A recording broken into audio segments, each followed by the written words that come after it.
آج کا دن اس لحاظ سے بھی ایک تاریخی دن ہے کہ 27ویں شب رمضان کو اللہ تعالیٰ نے اس خطے کے عوام کو انگریز سے آزادی دی اور پاکستان بنا تھا، اور آج ایک بار پھر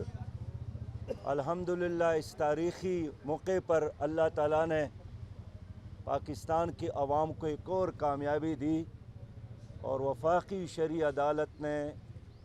پاکستان میں سود پر پابندی لگا دی جو پہلے سے آئین کا تقاضا تھا۔ معزز صحافی حضرات، اس لمحے میں ان تمام علماء کرام کو، ان تمام مفتی حضرات کو،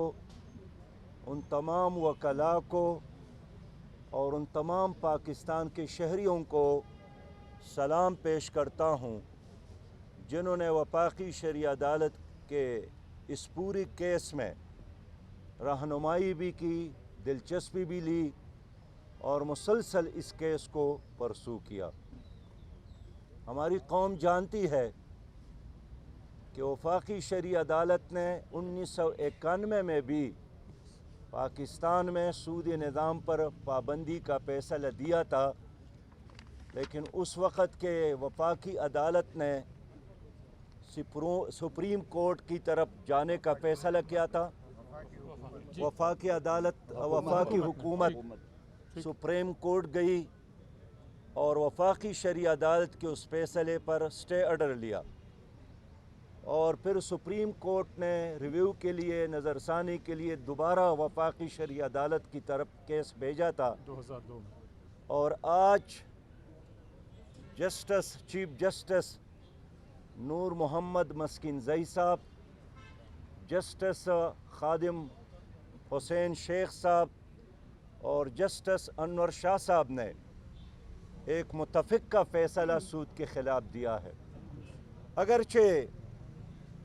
اس میں حکومت کو تمام قوانین تبدیل کرنے کے لیے اور شریعت کے مطابق بنانے کے لیے 5 سال دیے ہیں، اور یہ ایک بہت بڑا عرصہ ہے۔ ہم چاہیں گے کہ حکومت 5 سال کا انتظار نہ کرے اور جتنا جلد از جلد ہو سکے تمام سودی نظام کو اسلامی شریعت کے مطابق بنانے کا فیصلہ کرے۔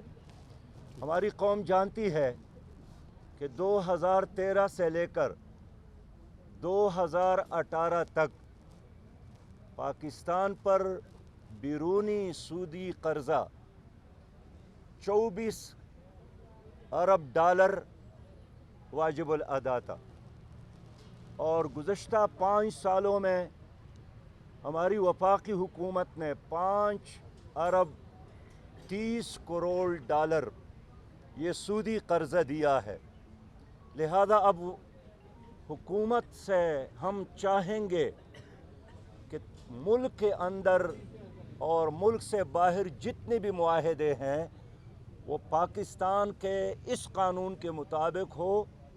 جو اللہ کا قانون ہے اور جو آئین پاکستان کا تقاضا ہے۔